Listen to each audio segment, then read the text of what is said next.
Morning children. Good morning sir. మనము ఈరోజు simple పెండలం లఘు లోలకం గురించి తెలుసుకుందామా? లఘు లోలకం అనేది మీరు ఎప్పుడైనా చూసారా? ఎక్కడ గమనించలేదా? మన ఇళ్ళలో గడియారాలు ఉంటాయి కదా, గడియారంలో ఎప్పుడైనా గడియారం జంపుగా ఉన్న గడియారంలో కింద ఒక పుల్లలాంటిది అటు ఇటు తిరుగుతూ ఉంటుంది. చూసారా? ఎంతమంది చూసారు? దాన్ని అందరూ చూసారు కదా. దాన్నే ఏమంటామంటే లోలకము అని అంటాం, పెండలం అని అంటాం. మరి ఎందుకు ఉపయోగపడుతుంది ఇది? మనం ఇప్పుడు సమయం కావాలి పాఠశాలకి. ఉదయం ఎన్ని గంటలకు బడి? 9 గంటలకి బడి. మరి బడికి 9 గంటలకు రావాలి అంటే మీరు ఎన్ని గంటలకు లేస్తారు? 7కు లేస్తారు. 7 గంటలకు లేచినామని ఎలా తెలుసుకుంటున్నారు మీరు? గడియారము చూసి తెలుసుకుంటూ ఉన్నాం. ఇప్పుడంటే గడియారాలు వచ్చాయి. మరి గడియారాలు లేని సమయంలో ఏ విధంగా కాలాన్ని తెలుసుకునేవారు? గడియారాలు లేని కాలంలో సమయాన్ని ఎలా తెలుసుకునేవారు? ఎలా తెలుసుకునేవారు? సూర్యుని గమనాన్ని ఆధారంగా చేసుకుని నీడలను చూసుకొని సమయాన్ని చెప్పేవారు. ఇప్పటికీ కూడా మన ఇళ్ళలో ఉన్నటువంటి మన అమ్మమ్మ, తాతయ్య, అవ్వ, తాత వాళ్ళంతా ఏం చేస్తారంటే నీడ ఎక్కడికి వచ్చిందే చూడరా అని చెప్తారు. ఆ బండకాడికి వచ్చిందా, ఈ బండకాడికి వచ్చిందా అంటారు. అంటూనే ఇక్కడి వరకు వచ్చింది అవ్వ అంటానే మనం ఏం చెప్తారు వాళ్ళు? టైం 3 అయిందిరా, 4 అయిందిరా అని చెప్తూ ఉంటారు. అంటే వాళ్ళు సూర్య గమనాన్ని ఆధారంగా చేసుకొని నీడలను ఆధారంగా చేసుకొని సమయాన్ని చెప్పేవారు. అదేవిధంగా రాను రాను కాలక్రమంలో గెలీలియో అనేటటువంటి శాస్త్రవేత్త ఏం చేశాడు అంటే ఒకరోజు ఆయన చర్చిలో కూర్చొని ఉండగా ఒక చర్చి యొక్క పై గోడకి, రూఫ్కి వేలాడదీసినటువంటి గొలుసుకు ఉన్నటువంటి దీపంను గమనిస్తూ కూర్చున్నాడు, చూస్తూ ఉన్నాడు. ఆ గొలుసు దీపము ఇలా ఇలా ఇలా ఇలా ఊగుతూ ఉండింది. ఆ దీపం ఊగుతూ ఉన్నటువంటి ఆ కదలికను ఆధారంగా చూసుకొని ఆయన తన నాడిని గమనిస్తూ ఉన్నాడు. ఆ దీపము ఒకసారి అటువైపు వెళ్ళి మళ్ళీ ఇటువైపు వచ్చే సమయానికి తన నాడి కొట్టుకోవడం గమనించాడు అన్నమాట. ఓకే, అంటే ఆ దీపము ఒక స్థానం నుంచి అటువైపు పోయి మళ్ళీ తిరిగి ఈ స్థానానికి వచ్చే సమయానికి తన నాడి ఒకసారి కొట్టుకుంటూ ఉంది. మళ్ళీ ఆ దీపము అటువైపు వెళ్ళి మళ్ళీ ఇటువైపు వచ్చే సమయానికి మళ్ళీ తన నాడి కొట్టుకుంటూ ఉంది. అంటే అతను ఏం గమనించాడు అంటే ఒక నిర్దిష్ట సమయం ప్రకారం ఆ దీపం అనేది కదలడం గమనించాడు అన్నమాట. ఇదే ఆయన యొక్క ఆలోచననే క్రమంగా మన యొక్క గడియారాలు తర్వాత క్రమక్రమంగా వీటినన్నింటినీ కనుక్కోవడానికి ఒక పునాదిలాగా మారింది.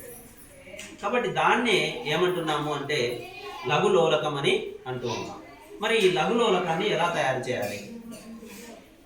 ఈ లఘులోలకము చలనంని ఏమంటాము అనే విషయాలన్నీ ఇప్పుడు మనం తెలుసుకుందామా? మరి లఘులోలకము అంటే దీన్నే మనం లఘులోలకం అంటాం. లఘులోలకాన్ని ఎలా తయారు చేస్తాము అంటే 1 మీటర్ పొడవున్నటువంటి స్ట్రింగ్ని, అంటే ఒక దారాన్ని తీసుకుంటాం. ఆ దారానికి కింద భాగంలో కొసన ఒక ఇనుప గుండును కానీ లేదా ఒక రాయిని కానీ కడతాం, వేలాడదీస్తాం. వేలాడదీసిన తర్వాత ఈ కట్టిన దారానికి ఏం చేస్తామంటే పైన ఒక కుక్కుకి దాన్ని వేలాడదీస్తాం. వేలాడదీసిన తర్వాత ఈ కింద ఉన్నటువంటి ఈ గుండు లేదా రాయిని ఏమంటాము అంటే మనము బాబ్ అంటాం. ఏమంటాం? దీన్ని బాబ్ అంటాం. ఇప్పుడు ఈ దారం యొక్క పొడవు ఎంత? 1 మీటర్, 100 సెంటీమీటర్లు. దారం పొడవు 100 సెంటీమీటర్లు. ఇక్కడ ఉన్నటువంటి దీన్ని ఏమంటాము? బాబ్ అని అంటాం. ఇది ఒక ఆధారానికి వేలాడదీయడం జరిగింది. దీన్నే లఘులోలకం అని అంటారు. ఇప్పుడు ఉన్నటువంటి ఈ లఘులోలకంలో విరామ స్థానంలో, అంటే కదలిక లేకుండా ఒక నిశ్చల స్థితిలో ఉంది ఈ బాబు. దీన్ని ఏమంటామంటే దీని యొక్క స్థానము, ఆరంభ స్థానము ఓ కానీ ఏ కానీ మనం అనుకుంటాం, ఓ అనుకుంటాం. ఓకేనా? ఈ బాబు యొక్క స్థానాన్ని ఓ అనుకుంటాం నిశ్చల స్థితిలో ఉన్నప్పుడు.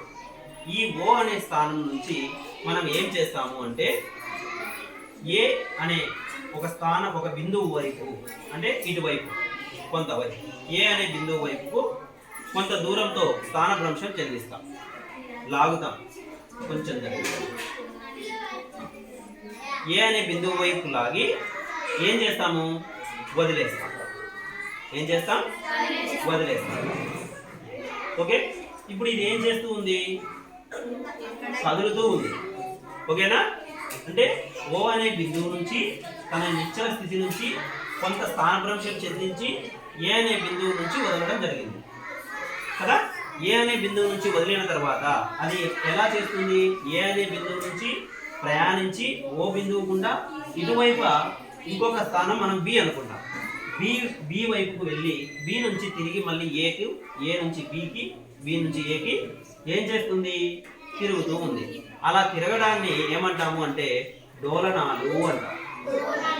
ఏమంటాం? వాటిని డోలనాలు అంటాం. ఓకేనా? ఈ విధంగా తిరగడాన్ని డోలనాలు అంటాం. మరి ఈ డోలనాలను మనం ఏం చేస్తాము అంటే ఒక డోలనము పూర్తి కావడానికి పట్టే కాలాన్ని కనుక్కుంటాం.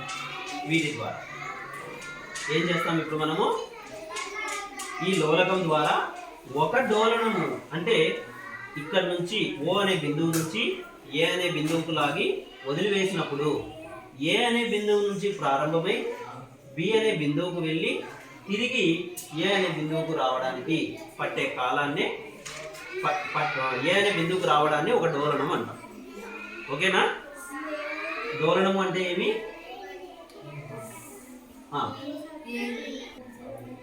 ఒక డోలనము అంటే ఇక్కడ మనము రెండు రకాలుగా తీసుకోవచ్చు. ఎలా తీసుకుంటాము అంటే ఇది ఓ స్థానం, నిశ్చల స్థితిలో ఉన్నాం. ఓ నుంచి ఏకి వెళ్ళి తర్వాత బికి, బి నుంచి తిరిగి ఓ, ఇలా వచ్చినప్పుడు ఒక డోలనం పూర్తయింది అంటాం. ఓకేనా? లేదా మనం ఏం చేయొచ్చు, ఇక్కడ మనము నిశ్చల స్థితిని కరెక్ట్గా గుర్తుపెట్టుకొని ఉండాలి. ఓకేనా? గుర్తు పెట్టుకున్నప్పుడు మనం ఈ డోలనాలను లెక్కించడానికి వీలవుతుంది.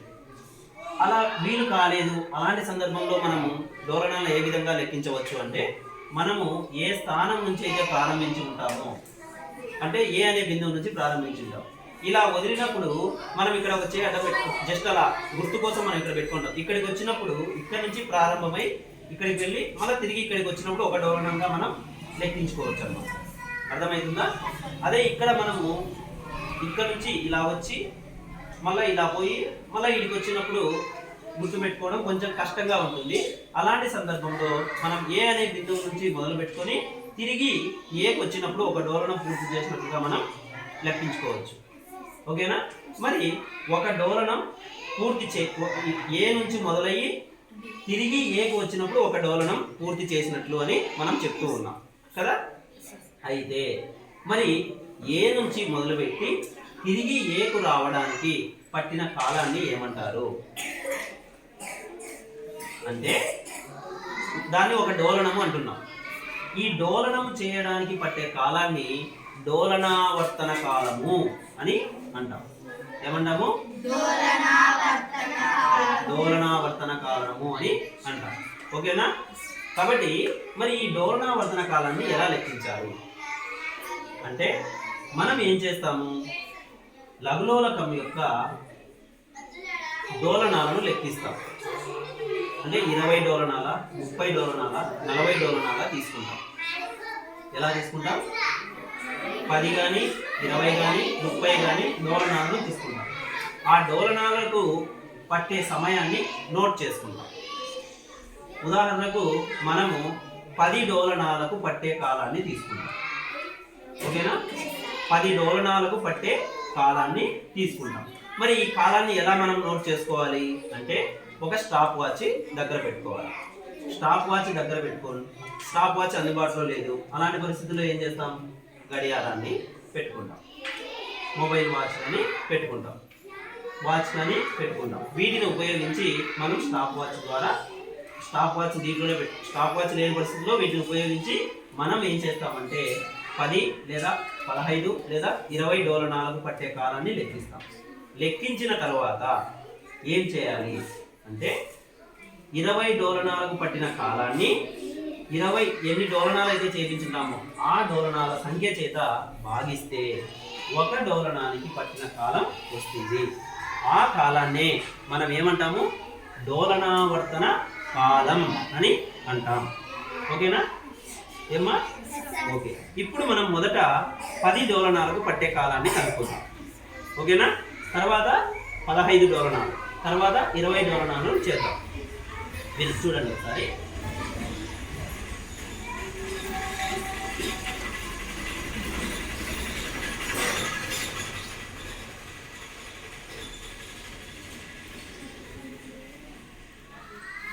చూడండి ఇక్కడ లెంత్ ఆఫ్ ద స్ట్రింగ్, ఈ దారం యొక్క లోలకం యొక్క పొడవు ఎన్ని సెంటీమీటర్లు మా?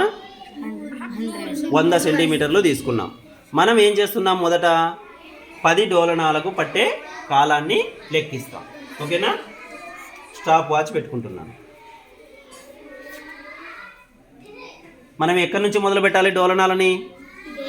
విరామ స్థానం నుంచి కొంత స్థానభ్రంశం చెందించి ఏ అనే బిందువు వద్ద మనం లోలకాన్ని వదులుతాం. సరేనా? చూడండి ఒకసారి. ఏ అనే బిందువు వద్ద వదులుతున్నాను.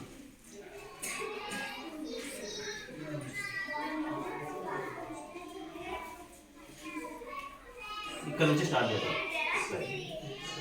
1 2 3 4 5 6 7 8 9 10. ఓకే, 10 అయిపోయినాయి కదా. ఎంత సమయం పట్టింది? 21 సెకండ్స్. ఎంత టైం పట్టింది? 21 సెకండ్స్ పట్టింది. 10 డోలనాలకు పట్టిన కాలం 21 సెకండ్స్. ఓకేనా?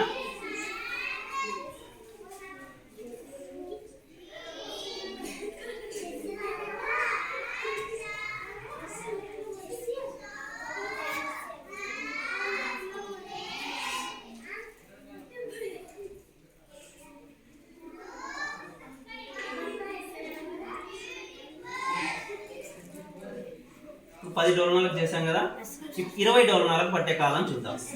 ఓకేనా? చూడండి.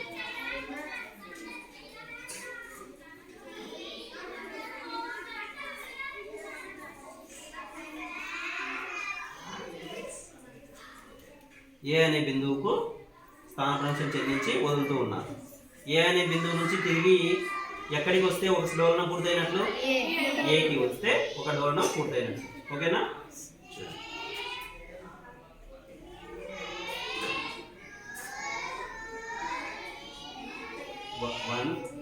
1 2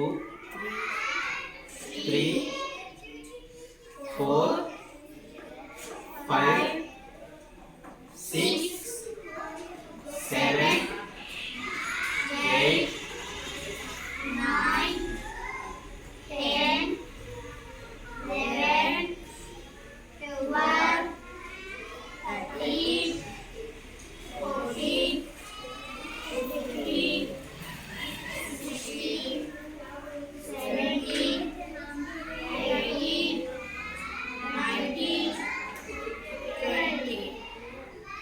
ఓకే, చూడండి. 20 డోలనాలకు పట్టిన కాలం ఎంత? 41.34 సెకండ్స్, అంటే అప్రాక్సిమేట్లీ 42 సెకండ్స్. ఓకేనా? ఎన్ని సెకండ్లు మా? 42 seconds. 42 సెకండ్స్. దగ్గర 30 సెకండ్లు దాటింది కాబట్టి 30 నానో సెకండ్స్ దాటింది కాబట్టి నెక్స్ట్ సెకండ్లోకి వేసేస్తున్నాం. 42 సెకండ్స్. ఓకే, ఇప్పుడు చూడండి. 10 డోలనాలకు పట్టే కాలము తీసుకున్నాం, 20 డోలనాలకు పట్టే కాలము తీసుకున్నాం. మరి ఒక డోలనము ఒక 1 ఆసిలేషన్ కంప్లీట్ చేయడానికి పట్టే కాలం ఎంత? టైం పీరియడ్ ఎంత? డోలనావర్తన కాలం ఎంత అంటే ఒక డోలనం పూర్తి చేయడానికి పట్టేటటువంటి కాలం ఎంత అనేది ఎలా చేస్తాము అంటే 10 డోలనాలకు పట్టిన కాలము బై డోలనాల సంఖ్య. ఓకేనా? Time taken for 10 oscillations divided by number of oscillations. ఏమా? కాబట్టి 21 డోలనాలు బై డోలనాలకు పట్టిన కాలము బై డోలనాల సంఖ్య ఎంత వస్తుంది? 2.1 సెకండ్ వస్తుంది. ఎంత వస్తుంది? 2.1 seconds. అంటే ఒక డోలనం పూర్తి చేయడానికి పట్టే కాలం ఎంత? 2.1 సెకండ్ 10 డోలనాలు చేసినప్పుడు. మరి 20 డోలనాలు చేసినప్పుడు ఎంత? చూడండి ఒకసారి. 20 డోలనాలకు పట్టిన కాలం 42 సెకండ్స్. డోలనాల సంఖ్య 20. మరి 42 బై 20 చేస్తే ఏమొస్తుంది? 2.1 సెకండ్. 2.1 సెకండ్ అంటే 10 డోలనాలకు పట్టిన సమయము 20 డోలనాలు చేయడానికి పట్టిన సమయము రెండిట్లోనూ డోలనావర్తన కాలం ఎంత వచ్చింది? 2.1 seconds. 2.1 seconds. సెకండ్. ఓకేనా? అంటే ఇక్కడ డోలనావర్తన కాలము ఏ విధంగా ఉంది? డోలనాల సంఖ్య పెరిగినప్పటికీ డోలనావర్తన కాలం ఎలా ఉంది? ఎలా ఉంది? సమానంగా ఉంది. ఓకేనా? అంటే ఒక లోలకం తీసుకున్నట్లయితే లోలకం యొక్క పొడవు స్థిరంగా ఉన్నప్పుడు మనం ఎన్ని డోలనాలు తీసుకున్నా డోలనావర్తన కాలం మాత్రం ఎలా ఉంటుంది? స్థిరంగా ఉంటుంది. డోలనావర్తన కాలం స్థిరంగా ఉంటుంది. ఓకేనా? అంటే మనము 100 సెంటీమీటర్ల పొడవు కలిగినటువంటి డోలకాన్ని తీసుకున్నాం. కాబట్టి దీని యొక్క డోలనావర్తన కాలము 2.1 సెకండ్లు వచ్చింది. అదే దీని పొడవుని మనము 110 సెంటీమీటర్లు కానీ 120 సెంటీమీటర్లు కానీ లేదా 75 సెంటీమీటర్లు కానీ తీసుకుంటే దాని డోలనావర్తన కాలము వేరేగా ఉంటుంది. కానీ మనము 50 డోలనాలు తీసుకొని చేస్తాం. 50 డోలనాలు తీసుకొని చేసినా కూడా దాని డోలనావర్తన కాలం ఎంత వస్తుంది? 100 సెంటీమీటర్లకి 2.1 సెకండ్సే వస్తుంది. ఓకేనా? ఈ విధంగా చేసినప్పుడు అంటే లోలకం పొడవు స్థిరంగా ఉన్నప్పుడు డోలనావర్తన కాలం కూడా స్థిరంగా ఉంటుంది. మనం ఎన్ని డోలనాలు చేసినా కూడా డోలనావర్తన కాలం స్థిరము. ఈ సూత్రం ఆధారంగానే గడియారంలో లోలక గడియారాలు చేయడం జరిగింది. లోలక గడియారంలో లోలకము ఇలా ఉండి ఇలా ఇలా ఇలా ఇలా ఊగుతూ ఉంటుంది కదా, పైనుంచి ఇలా ఇలా ఇలా అంతే కదా, ఇలా ఊగుతూ ఉంటుంది ప్రతి క్షణం. అంటే ఒక్కసారి లోలకం అనేది యువతల నుంచి యువతలకి ఇలా పోయి వచ్చేసరికి ముళ్ళు 1 సెకండ్ కదులుతుంది. అర్థమైందా? కాబట్టి ఈ లోలకం ఆధారంగా చేసుకునే గడియారాలు అనేవి లోలక గడియారాలు తయారు చేయడం జరిగింది. ఇది లఘు లోలకం యొక్క పూర్తి వివరణ. అర్థమైంది అందరికీ? డోలనావర్తన కాలం అంటే ఏమి? డోలనావర్తన కాలం అంటే లోలకము ఒక డోలనము పూర్తి చేయడానికి పట్టేటటువంటి కాలము. ఓకేనా? ఒక లోలకం పూర్తి చేయడానికి పట్టే కాలాన్నే డోలనావర్తన కాలం అని అంటాం. లోలకం యొక్క పొడవు స్థిరంగా ఉన్నప్పుడు లోలకం యొక్క డోలనావర్తన కాలం కూడా స్థిరంగా ఉంటుంది. ఎన్ని డోలనాలు చేసినా కూడా దాని డోలనావర్తన కాలం స్థిరము. సరేనా? ఓకేమా? అర్థమైంది కదా?